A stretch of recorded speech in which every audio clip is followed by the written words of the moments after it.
아기들이 함께 엄마와 함께 수료 예배를 드리고 있습니다. 찬양하는 찬양대의 음악 소리를 들으면서 아이들의 눈이 제일 동글동글하고 총명하게 빛나는 것 같습니다. 큰 엄마들 찬양 잘하죠? 정말 잘하죠. 잘할 때는 어떻게 하죠? 예, 잘한다 칭찬하죠. 감사합니다. 한번 박수 보내겠습니다. 감사합니다. 유치원에서 있었던 일입니다. 선생님이 어린 친구들을 보고 이런 말을 합니다. 친구들, 집에서 엄마를 도와드리려면 무슨 일을 해야 할까요? 하고 물으니까 첫째 아이가 설거지를 도와드려요. 그러니까 네가 설거지를 엄마가 참 좋아하시겠다 칭찬을 해주었습니다. 두 번째 아이가 손을 듭니다. 나는 심부름을 해드려요. 그러니까 심부름도 엄마를 돕는 좋은 일이 되죠. 엄마가 참 기뻐하시겠다. 셋째 아이가 손을 듭니다. 저요. 그래, 너도 한번 이야기해보렴. 그러니까 저는요 그냥 가만히 있을래요. 의외의 대답이어서 아니 왜 엄마를 도와드려야 되는데 가만히 있으려고 하니? 그러니까 엄마가 그러는데요, 너는 가만히 있는 게 날 도와주는 거야. 그러더래요. 아이들을 가르친다는 것은 많은 인내와 수고와 또 사랑이 필요합니다. 아이들은 실수하면서 배우고 자라게 됩니다. 가만히 있는 법을 가르치려고 해서는 안 돼요. 오늘 성경에 보니까 마땅히 행할 바를 가르치라. 가만히 있는 법을 가르치려고 하면은 엄마는 잠깐 편하겠지요. 사고 안 치니까.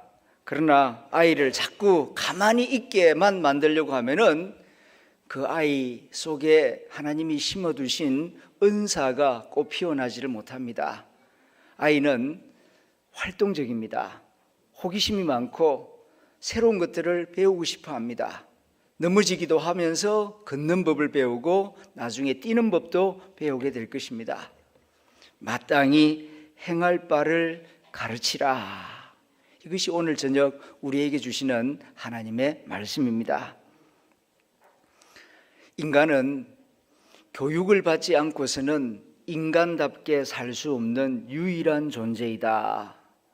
임마누엘 칸트가 한 유명한 말입니다. 교육의 중요성을 일깨워주는 말이기도 하죠. 송아지는 태어나서 교육을 받지 않아도 소답게 살아가는데 문제가 없습니다. 강아지가 태어나서 개답게 살아가는데 문제가 없습니다. 그러나 사람은 사람으로 태어났다고 해서 자연스럽게 인간답게 살 수 있는 게 아닙니다. 배워야 합니다. 교육을 받아야 비로소 인간답게 살아갈 수가 있는 것입니다. 정글북이라고 하는 동화를 아시죠? 아이가 태어났는데 어쩌다가 길을 잃어버려서 산속에서 늑대들 사이에서 자라게 됩니다. 늑대들 속에서 자라다 보니까 사람의 언어를 배우지 못했습니다. 두 발로 걷는 것도 배우지 못했고, 그가 배운 것이라고는 늑대들처럼 네 발로 기어다니고, 그리고 말하는 법이 아니라 밤에 달을 보고 우 하는 늑대 울음소리를 배웠습니다. 그러다 보니까 모양은 사람인데 하는 행동은 늑대처럼 살아갑니다. 이 이야기는 동화가 아니라 사실 실제로 있었던 이야기입니다. 한 번은 남자아이가 정글 속에서 그런 일이 있었고, 한 번은 남매가 정글 속에서 늑대들 사이에서 실제로 발견되었는데 인간 사회로 데리고 오려고 무척이나 노력했습니다마는 어린 시절 늑대들 사이에서 자란 아이는 인간 사회로 돌아오지를 못했습니다. 어릴 적에 누구와 함께 노느냐, 무엇을 듣고 무엇을 배우느냐 하는 것은 일평생을 좌우하는 아주 중요한 일이 되는 것입니다. 그래서 그런지 우리 한국 엄마들은 조기 교육에 엄청난 관심을 많이 가지고 있습니다. 세계 여러 민족 가운데에서 한국 부모만큼 자녀 교육에 열정적인 민족도 흔치가 않을 것입니다. 여러분들은 어떻습니까? 먹고 쓰고 남은 것 가지고 자녀 교육 공부시킵니까? 아니면 자녀 공부시키는데 먼저 쓰고 남는 것 가지고 먹고 씁니까? 어느 쪽입니까? 많은 경우 부모들은 자기가 먹는 것, 자기가 마시는 것은 줄이더라도 자녀의 좋은 교육을 위해서라면 엄청난 돈과 에너지를 쏟아붓습니다. 유치원 영어 교육을 위해서 월 100만 원, 200만 원 쓰는 부모가 우리나라에 적지 않습니다. 수입이 그리 많지도 않은데 그것도 대학 교육도 아니고 대학원 교육도 아니고 유치원 영어 교육에 무려 $1,000, $2,000의 돈을 써요. 세계 민족 가운데 이런 민족이 우리나라 말고는 아마 흔치 않을 것입니다. 게다가 아이들의 공부하는 양은 엄청나게 많습니다. 이제 초등학교 한 3학년만 넘어가기 시작하면 책보따리가 커지기 시작합니다. 중학교, 고등학교 들어가면은 혼자서 들고 다닐 수 없을 정도로 책과 교과서, 참고서 양이 엄청나게 많아집니다. 책가방의 변천사를 한번 본 적이 있는데요. 옛날에 책보따리는 그야말로 헌금으로 이 등에다가 옆구리에다가 메고 다니는 그런 모양이었습니다. 그러다가 이제는 책가방이 나왔지요. 그런데 책가방에 책을 집어넣어도 배가 불룩해지니까 어린아이들이 한쪽으로만 들고 가니까 어깨가 기울어집니다. 그래서 얼마 전에는 어깨에 메고 다니는 그런 배낭형 책보따리가 대세를 이루더니만 얼마 전에는 서울 대치동에서 캐리어 책가방이 나왔습니다. 등에다가 메고 다니는 것도 모자라서 이제는 캐리어에다가 거기 유모차 같은 거기다가 책을 싣고 참고서를 싣고 학원에 가는 그런 모습이 TV에 나온 적이 있습니다. 교육열이 엄청나서 어릴 때부터 이것도 가르치고 저것도 가르치고 이것도 배우게 하고 저것도 배우게 하고 아이에게 유익한 것이라면은 하여튼 가리지 않고 엄청나게 많은 것을 주입하려고 합니다. 그러나 우리가 아는 대로 이렇게 많은 것을 배우게 하고 교육열은 엄청나게 많은데 행복지수는 바닥을 치고 있습니다. 가장 행복하고 가장 활기차야 할 중고등학생들이 자살률이 세계에서 제일 높습니다. 왜 이렇게 되고 있는 것입니까? 교육의 열정은 높은데 교육의 방향에 대해서 깊은 생각이 없이 그냥 경쟁심리, 비교심리에 포로가 되어서 우리 아이는 다른 아이보다 더 나아야 한다. 그냥 더 나아야 한다는 경쟁심리만 있을 뿐이지 아이의 미래를 위하여 진지한 고민이 없이 욕심에 따라서 키우려고 하기 때문이 아닌가 생각을 하게 됩니다. 오늘 하나님의 말씀은 마땅히 행할 바를 아이에게 가르치라 말씀하고 있습니다. 첫째는 무엇을 가르쳐야 할 것인가를 오늘 성경 말씀이 가르쳐주고 있습니다. 길을 가르쳐야 합니다. 마땅히 행할 길을 가르치라. 이 세상에는 많은 길이 있습니다. 그런데 그 많은 길들을 크게 네 가지로 나눠보면은 첫 번째로는 가서는 아니 되는 길이 있습니다. 두 번째로는 가고 싶은 길이 있습니다. 세 번째로는 해도 되는 길이 있습니다. 마지막은 마땅히 행할 길이 있습니다. 이 네 가지 가운데에서 성경 말씀은 마땅히 행할 길을 아이에게 가르치라고 말씀합니다. 마땅히 행할 길, 그게 무엇이겠습니까? 고리타분한 이야기가 되겠지만 하나님의 말씀입니다. 하나님의 율법입니다. 그런데 하나님의 말씀, 하나님의 율법이 이렇게 두꺼운데 이걸 다 가르치란 말입니까? 실제로 한번 율법사가 예수님을 찾아와서 내가 무엇을 행해야 영생을 얻으리까? 라고 물었죠. 그럴 때 예수님이 율법을 지켜 행하라 말씀하셨습니다. 그 율법이 무엇입니까? 라고 다시 물었을 때 예수님이 요약해서 말씀해 주십니다. 첫째는 하나님을 사랑하라는 것이다. 두 번째로는 이웃을 사랑하라는 것이다. 이 두 가지가 모든 율법의 요약이다 라고 가르쳐 주셨습니다. 그러니까 아이에게 가르쳐야 할 마땅한 길이란 사랑입니다. 사랑을 가르쳐야 돼요. 하나님 사랑, 이웃 사랑, 이것을 아이 때부터 반드시 가르쳐야 합니다. 많은 엄마 아빠들이 우리 아이가 공부를 잘했으면 좋겠다, 그런 소망을 가지고 있습니다. 저도 그런 소망을 가지고 있습니다. 그러나 여러분 잊지 마십시오.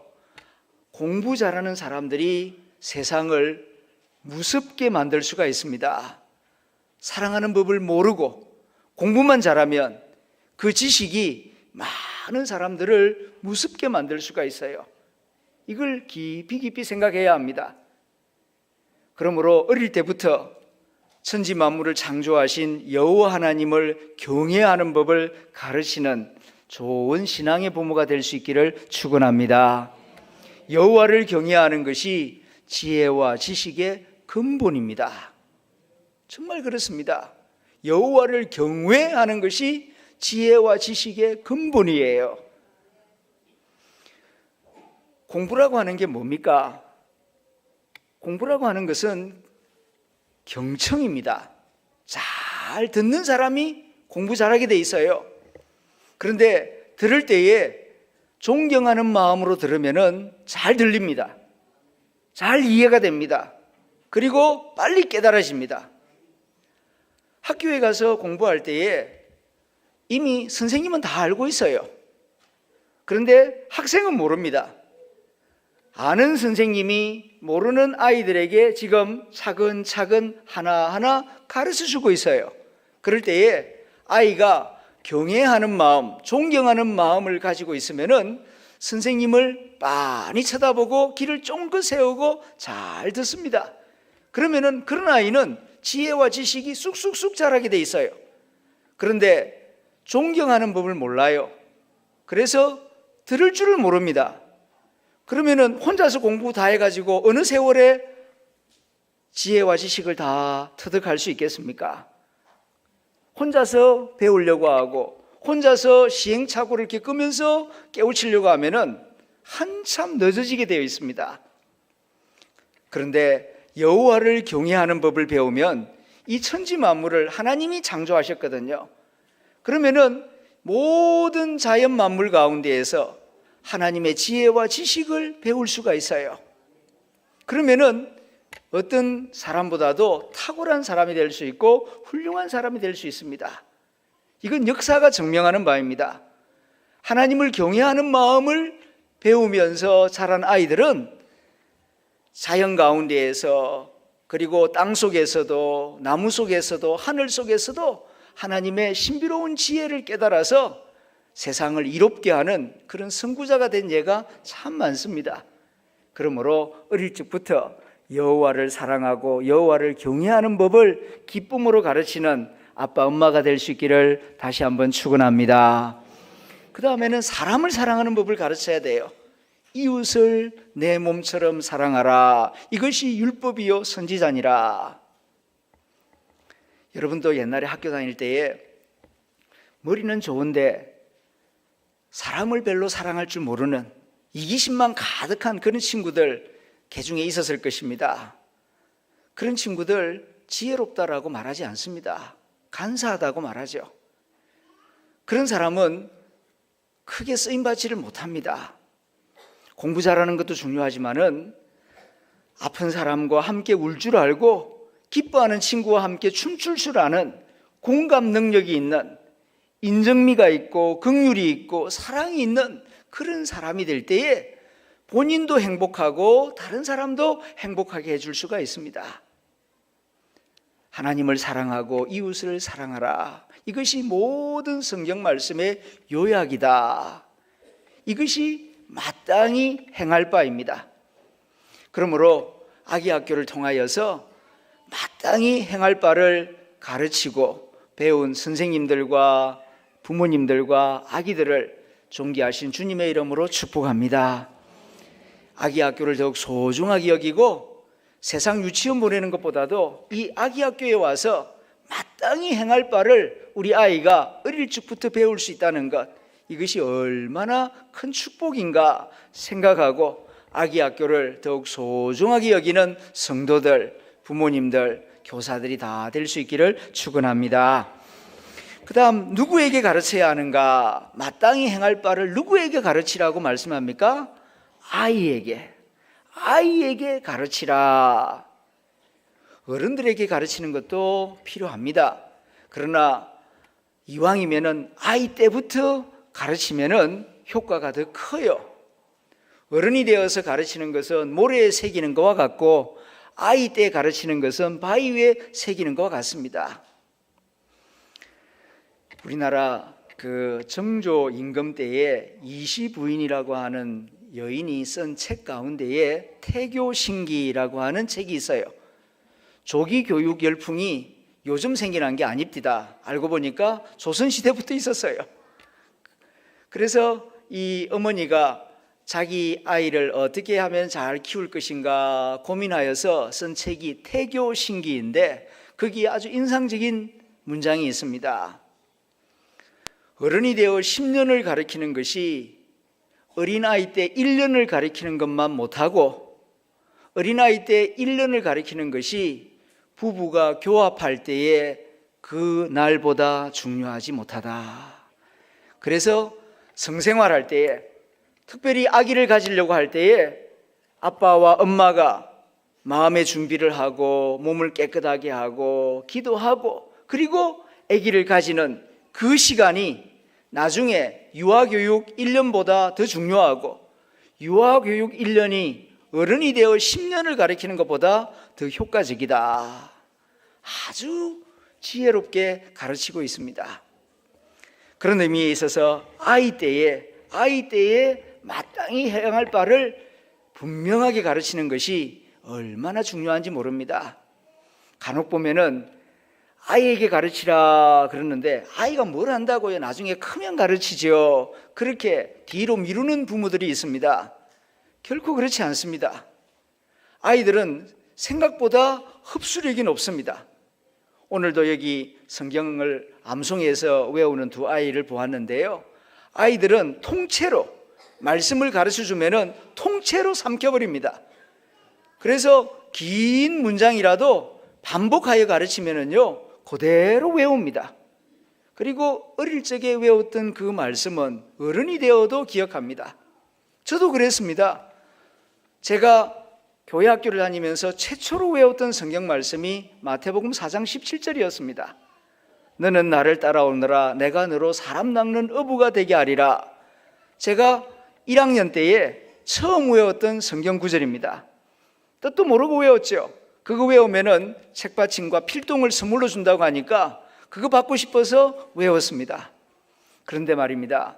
제가 고등학교 3학년 때에 대학 입시 시험을 치려고 할 때에 중학교 때 하나님 앞에 서원했던 것도 생각나고 초등학교 1학년 때 외웠던 이 마태복음 4장 17절이 다시 기억이 났습니다. 그래서 뒤도 돌아보지 않고 신학대학에 원서를 썼고 그것이 저를 목사가 되게 하였습니다. 초등학교 1학년 때 외웠던 그 말씀이 씨앗이 되어서 나의 소명의식을 불러일으켰고 나의 삶을 목회자의 길로 인도하였다는 것입니다. 어릴 적에 외웠던 하나님의 말씀이 그 아이를 생명의 길로 의의 길로 인도하는 길잡이 역할을 할 것입니다. 그래서 아이에게 어릴 적에 마땅히 행할 길을 가르치라. 하나님 사랑하는 법을 가르치고 사람을 사랑하는 법을 가르치라. 세 번째로 생각해 볼 질문은 왜 가르쳐야 하는가라는 질문입니다. 마땅히 행할 바를 왜 아이에게 가르치라고 성경은 말씀합니까? 두 가지 이유 때문입니다. 첫째는 이것이 하나님의 명령이기 때문입니다. 하나님은 우리의 창조주이십니다. 누구보다도 우리의 체질을 잘 아시고 또 우리의 미래를 잘 알고 계십니다. 지금 이 자리에 함께 계시는 아빠, 엄마들, 누구보다도 내 아이를 사랑합니다. 그러나 아이의 미래는 모릅니다. 여러분들도 그렇지 않았습니까? 여러분들도 30년 전으로 40년 전으로 거슬러 올라가 보면은 지금 품에 안고 있는 이런 아이와 같이 작은 사람이었습니다. 그런데 30년이 지나서 이와 같은 배우자를 만나서 이와 같은 아이를 낳으리라고 예상했습니까? 기대는 했는지 모르지만은 구체적인 예상은 하지 못했을 것입니다. 사람의 앞길은 정말 구만리와 같습니다. 이 아이의 앞길을 어떻게 하면은 복된 길로 인도할 수가 있겠습니까? 그 길은 부모도 모릅니다. 오직 하나님이 알고 계십니다. 알고 계시는 하나님이 우리 아이를 위하여 말씀하십니다. 다른 거 가르치지 말고 부자 되는 길도 그리고 공부 잘하는 길도 그건 나중에 가르쳐도 돼요. 아이 때에 힘써 가르쳐야 하는 것은 마땅히 행할 길을 가르쳐야 합니다. 왜냐하면 그것이 나중에 아이의 미래를 좌우하기 때문입니다. 또 한 가지 이유는 아이 때에 잘 가르치면 늙어서도 그것을 떠나지 않을 것이기 때문입니다. 부모이지만 항상 아이를 지킬 수 있는 것은 아닙니다. 항상 보호할 수 있는 것은 아닙니다. 어느 때가 되면은 이제 엄마 아빠의 품을 떠나서 넓은 세상으로 나갈 것입니다. 그때가 생각보다도 일찍 올지도 모릅니다. 그 아이를 누가 보호할 것입니까? 어떻게 보호할 수 있겠습니까? 계속 핸드폰을 치고 문자를 치고 어디 있니 계속 다그치며 물을 것입니까? 그것도 때가 있습니다. 계속 그렇게 할 수 없습니다. 이 아이를 정말 잘 지킬 수 있는 길은 하나님의 품 안에 거하게 하는 것입니다. 하나님은 어디에나 계십니다. 어디에나 하나님은 내 아이를 지켜보고 계십니다. 그러므로 내 아이가 하나님을 경외하고 하나님 말씀을 가슴에 품을 수 있도록 가르치십시오. 그리하면 청소년이 되어도 어른이 되어도 늙어서도 떠나지 아니할 것입니다. 잠시 잠깐 방황을 하다가도 어릴 때에 마땅히 행할 길을 가르쳐 두면은 그 가르침이 마음속에 살아 있어서 잠시 딴 길로 갔다가도 틀림없이 의로운 길로 생명의 길로 돌아올 것이기 때문입니다. 아이를 사랑하는 길이 바로 여기에 있습니다. 어릴 때부터 마땅히 행할 바를 잘 가르치는 것, 이것이 아이를 지키는 길이요 아이를 사랑하는 길입니다. 그래서 말씀합니다. 마땅히 행할 바를 내 아이에게 가르치라. 그리하면 늙어서도 떠나지 아니할 것이다. 아이들이 너무너무 사랑스럽습니다. 아이들을 볼 때마다 어른으로서 사명감과 책임감을 새롭게 느낍니다. 저렇게 때묻지 않은 사랑스러운 아이들이 살아갈 세상을 위하여 어른들이 좀 더 열심히, 좀 더 정직하게, 좀 더 나은 세상을 만들기 위해서 노력해야 되지 않겠는가? 우리만 살다가 떠날 세상이 아닙니다. 저 아이들이 정말 행복하게, 건강하게, 그리고 올바르게 살아갈 수 있도록 이 세상에 나쁜 것들을 가능하면 좀 더 제거하고 하나님이 기뻐하시는 아름다운 세상을 어른들이 만들어 나가야 합니다. 그 사명이 아이들을 위하여 있습니다. 우리 교회 아기학교에 나와서 하나님의 말씀을 배우고 율동을 배우고 노래를 배우면서 하나님의 은혜 가운데에서 자라고 있는 아기들과 부모님을 주님의 이름으로 축복합니다. 오늘 수료식을 통하여서 다시 한번 내 아이를 하나님의 말씀과 사랑으로 잘 가르치리라 다짐하는 부모님들이 될 수 있기를 축원합니다. 기도하겠습니다.